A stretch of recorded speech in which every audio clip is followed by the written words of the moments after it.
Hello my lovely gamers, I'm Jonal and welcome to another episode of Meta Talk, the series where I cover meta, tactics and strategies in Overwatch. Today we are taking a look at support heroes, meaning that we want to take a look at all the support heroes, their strengths, their weaknesses, and then hopefully give you guys some knowledge about what is the difference between running different heroes in a team composition, what the difference between running Mercy and Ana, Mercy and Lucio, Ana and Lucio, what does it mean, what's the strength, what's the weaknesses, and in general give a little bit better overview, also how you can exploit it on the enemy team. If they run a Lucio and a Sanada, how do you wanna exploit that? Where is the weaknesses and where's the strengths? So, with no further ado, let's just jump right into it. And first of all, we're gonna talk a little bit about two concepts, and the concepts of main healer and secondary healer. Now, main healer is normally the guy that is categorized that has the highest healing output, precision healing output actually, on your team. Meaning if you have Sanada Lucio, then it's a Sanada. If you have Mercy Sanada, then it's the Mercy. If you have Ana and Mercy, then theoretically it actually is the Mercy. However, that's not actually how it works either, because normally, and this is also just to make it more simple as we do here in the Meta Talk series, we're gonna just say that the only main healers that exist are Mercy and Ana, because Sanada is kinda in a weird spot about that, and then we have Sanada, Lucio and Symmetra as secondary support, and the secondary support's job is to help the main healer. Their job is to give buffs and debuffs to the enemy team, hopefully also deal some damage, and also just help pad out or heal the main healer or pad the healing output if that's possible, right? So with that covered, let's just jump right into it. So we start with Lucio, and Lucio has low healing. He actually has the lowest healing output, even though he's the only one that has AoE healing, if you don't count Symmetra, of course.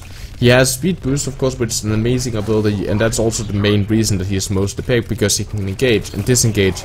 With that speed boost, you can kite out ultimates, you can get in faster, you can get to the high ground before then we can react on it, and essentially it's an amazing ability. He also has really good damage, especially after the buff, and even though his healing is low, it's still good enough, especially since it's AoE and after they give him a healing buff, so it's still pretty okay, but it's very reliant on amped up, which makes it very weird to use, because you can't really heal a tank with it, because you need amped up to even be able to get out some pretty okay healing. He has his right clicks that you can put people out of position with, which is really nice to do. You can use it either to push people off the map, you can push them into your team so you can get that kill, right? Push them away from their positions, or if they are engaging you, for example, the Winston has locked on to your Mercy, then you can right click and hopefully carry some distance between her and the Winston. And then he has his ultimate, which is Drop Width, which is an amazing ultimate, known to be one of the best saving grace ultimates, because when you drop it, it's 500 HP, unless they have a Sombra and EMPs, and those aren't that often seen even yet. Even though that Sombra is a really good pick and people are now starting to understand how to play her, it can still be denied by that one hero, but that's really the only one. So you can either drag out an enemy ultimate such that you can make it Dragon Blade less effective, or you can use it to win a fight, get an advantage, or give your main healer and yourself more time to actually heal up your team. Then we take a little bit look at Sanada, and he has higher overall focus healing compared to Lucio, meaning that if you pick him, you will have higher healing than if you have Lucio, especially on one target. He had Disco Dog, which is absolutely amazing, reduce the defense to make that one target, especially a tank, a very easy kill. He has high damage output himself, which helps a lot, doing that if you have him on your team, you will have actually almost another DPS on your team slot. And then you also has Transcendence, which is another great saving grace. However, this can't be shut down by stuff like a Biotic Grenade. And of course, if you are caught in the Graviton, you use Transcendence to out-heal the damage that will come from, for example, Reinhardt. If they use something like Pulse Bomb, that's not gonna help, because you can't out-heal something that one-shots your team. So just think about when you want to use that. So if you run Lucio and you run Sanada, if you get Graviton, and if they use Pulse Bomb, then you want to use Drop It instead. Of course, you might also have to pop Transcendence to outlast it. But just note that you don't pop Transcendence if you see a Diva nuke, because you won't be able to out-heal that, right? It's good to shut down stuff like Dragon Blades and Tactical Vices, but not High Noon, for example, right? Because again, High Noon is a one-tap ability. And then we have Mercy. Mercy is a main healer compared to these two others, and she has good healing, second best in the game. She has a damage boost, which can be real nice. Sometimes it's used less than what people think. Some people put a lot of emphasis that the reason that we have Mercy is also because she has a damage boost, and the damage boost is really good. But especially if she's the main healer of the team, meaning you have a Lucio and Sanada instead, and the healing output is low, then the Mercy have to run around a lot and heal a lot, and therefore she can't get onto a target and consistently damage with that one target. She has Resurrection, which everyone knows goddamn too much about because it's a really strong ability, especially now that it has been buffed. It's absolutely amazing, it's really devastating, and it can really turn the tide of a battle. She has no damage output really that's worth speaking of, because if she pulls her pistols, your team is probably already dead, right? And it's normally just to build Resurrection. She's very good at outlasting, mostly because she has her abilities that she can transport herself from one end to another, and on top of that she has a healing passive ability on herself, so she can actually stay alive for quite some time, which is really nice. So if you have Mercy, you get pretty good healing. You get someone that can pocket onto one guy, meaning that you can stay onto this one guy and heal him and damage boost him, which can be really nice. Resurrection can turn the tide, and also it does that it put a lot of resources and strains on the enemy team, because they have to look for that Mercy consistently all the time.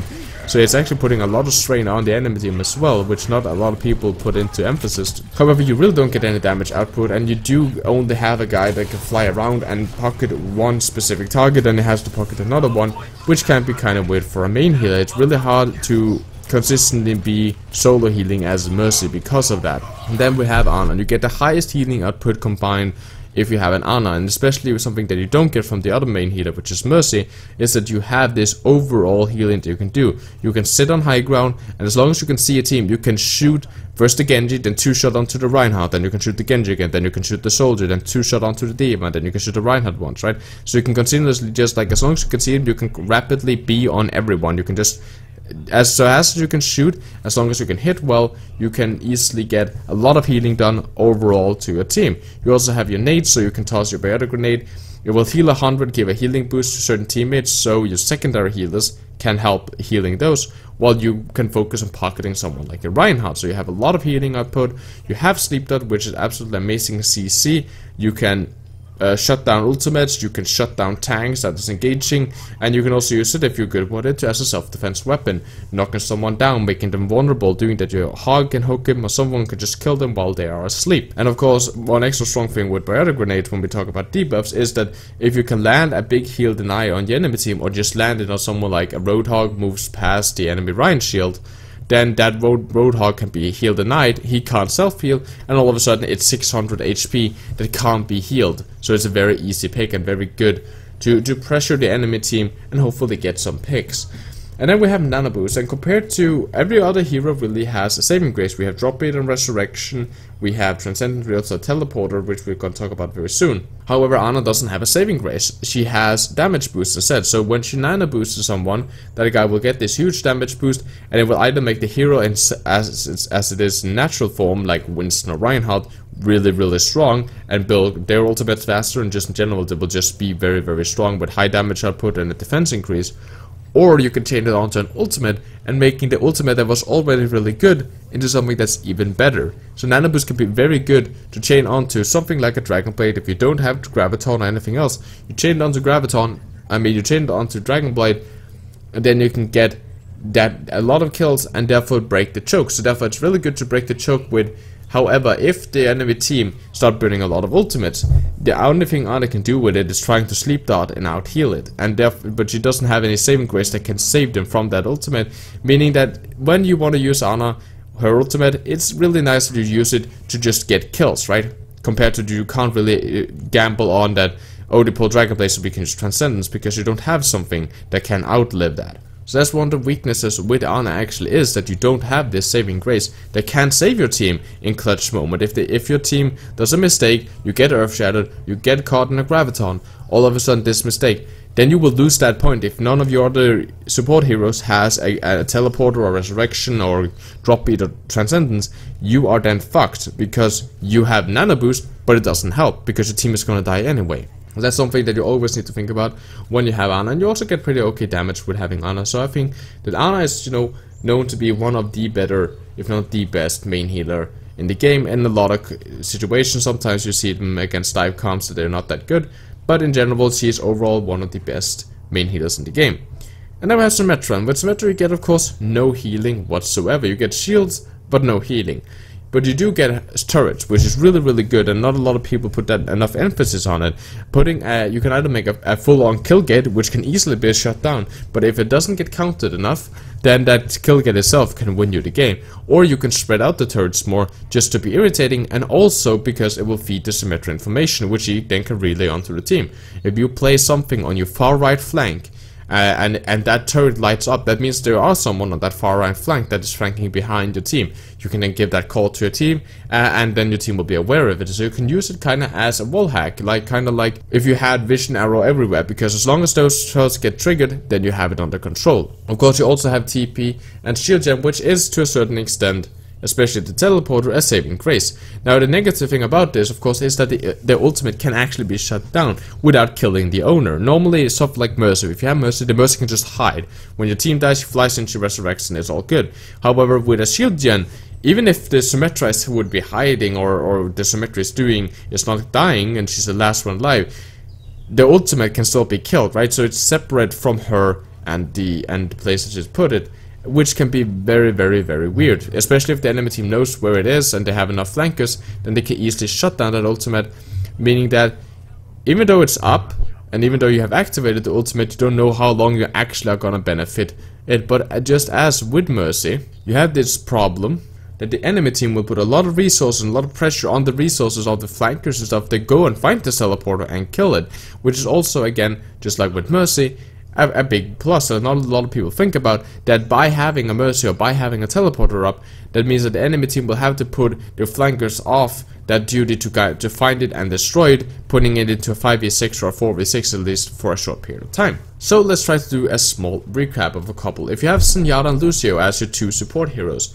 then you have high damage output, especially because there's Sanada and the Lucio. You have good debuffs, you can move fast, and you can discord up, meaning you can make one target weak, so you can get close up to the enemy team, you can discord them, you can make them sure that they die faster, and then you have good damage output from your two support. You have two good saving graces, meaning that if the enemy team start burning a shit ton of ultimate, you can save yourself, and you can play very aggressive with it, because even though if your entire team gets low, you can just do drop beat, here's 500 extra HP, that you can outlast whatever the enemy team is trying to do to us. Therefore, it's seen a lot of time in dive comps. Because in the death ball, you a lot of time you're moving very slowly forward, and even if you play very aggressive, the fights can outlast for a long time. However, if you run Sanada and Lucio, and then you run 3 DPSs and a Winston, which is a very high aggressive comp, you don't have a lot of time, because you can't survive anyway. So all this huge healing that you would have for having an Ana and a Mercy, all this huge amount of healing might not even be close to worth it, because you won't be able to get it off before your DPS dies anyway. So having a Lucio with the speed boost and then the Sanada, you select the target and then you just nuke targets down one after another. That's what they are really good for. Yeah, and what then if you run Ana and Mercy? Well, if you run Ana and Mercy, you have amazing amount of healing. Can be really good. You have one that can pocket heal everything, and you have one that can in general give overall good healing to anything. However, you don't have a speed boost, meaning that you're standing very still, you're being very vulnerable for that. You don't really have a lot of saving grace. You have resurrection, but then again, that can't be popped to cancelled ultimates. That is used after the ultimate has killed your team, then you can use resurrection, right? So it's a little bit of a different saving grace, and Ana doesn't have anything like that. The only thing that Ana can do is try to nano boost something else and then outkill the enemy team. You don't have anything like Sanada's damage output or stuff like that, so your support line won't give you a lot of damage output. You don't have really any damage decreasing abilities. You have a small damage boost, which might be able to be used a little bit more now, because you have the Ana that can heal a lot, and you have, of course, you have the heal deny grenades, so you will have high healing, low damage output, low mobility, and no real like combat saving grace, no combat saving grace ultimates on your team. What if you run Mercy and Lucio then? Well, if you run Mercy and Lucio, you will have high mobility on your team because of the speed boost. You will have this AoE healing. The Mercy won't be able to, will be forced to heal a lot, especially on the tanks. Doing that, she won't have time to damage boost, so you can really calculate that out of the equation. Your damage output will be okay, you have right clicks, so you can outposition the enemy team. However, the healing will be on the low end of the spectrum because of this. And then you have a saving grace as a drop in. You also have resurrection, which do that you in a team fight, if then you have enough to counter the enemy team ultimates, with just support ultimates, because you can drop B to cancel something like a Dragon Blade, or at least outlast it. And even if the enemy team throws enough ultimates at you, you can actually deny most of those by doing a resurrection. So guys, I hope that you enjoyed. If you have any question about any hero compositions where you can run an Ana, or can you run Ana Sanada, or can you run this and this and this, then you can drop them down in the comment. I'll try to reply to it, but try to think about it first yourself and try to come up with a reasonable argument. If you like the channel, if you like the video, then press like. If you dislike, then dislike, and subscribe if you want to keep updated on more meta. Drop what you want to see, what video or content you want help with or want me to create on this channel, and try to get to it as fast as I can. As always, I hope you guys enjoy. I'm Jonal, and as always guys, keep the enemy in your crosshairs.